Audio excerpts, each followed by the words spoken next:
I Danmark der er laksen, den vilde laks, totalt fredet. Og det betyder, at alle de vestvendte år, hvor der er vilde laksebestande, der er laksen som udgangspunkt totalt fredet. Men dog har DTU Aqua tilladt en begrænset opfiskning af de her fisk.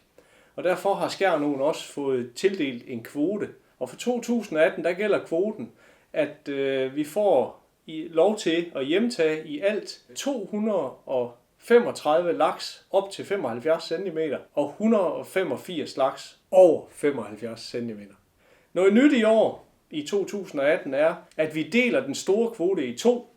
Det vil sige, at de første uger af sæsonen, der vil der kun være en kvote på 85 af de store laks. Altså fra sæsonstarten er der en kvote på store laks på 85. Når de er opfisket, så er det ikke tilladt at hjemtage store laks før anden halvdel af kvoten, den åbner den 16. juni.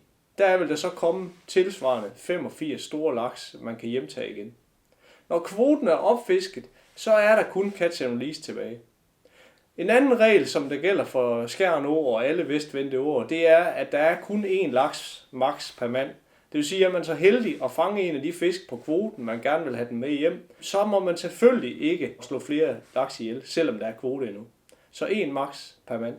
For havørred gælder det, at man må hjemtage 1 havørred per år per fisker i Skjern Å-systemet. Uanset om man er fluefisker, spindefisker eller ormefisker, så må man kun fiske med 1 krog på sit agn. Og det kan være en enkelt krog, det kan være en dobbelt krog, eller det kan være en trippel krog. Der er en regel om, at det skal være modhagløs. Og modhagløs kroge, dem kan man jo købe i grejbutikker. Men har man dem ikke, så er det helt tilladt, at man klemmer sin egen krog ind. Og her har jeg en flue, og vil jeg gerne fiske med den i Skjern Å, så klemmer jeg modhagerne ind. Og de skal bare helt ind. Og så er den helt tilladt at fiske med. Er du en af de heldige, der får lov til at hjemtage en laks fra Skjern Å, så skal du fra i år af sørge for, at der bliver indleveret en vævs- og en skældprøve. Og der har du 4 valgmuligheder for at aflevere skældprøven og vævsprøven. Den ene, det er fisk nu i Tarm. Anden, det er Korsholm i Skjern. Tredje, det er Sea Trout i Herning.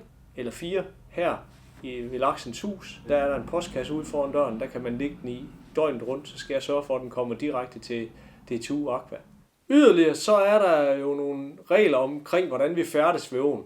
Og dem tager vi lige ned ved åen. I Skjern Å har vi en regel om bevægelig fiske nedstrøms.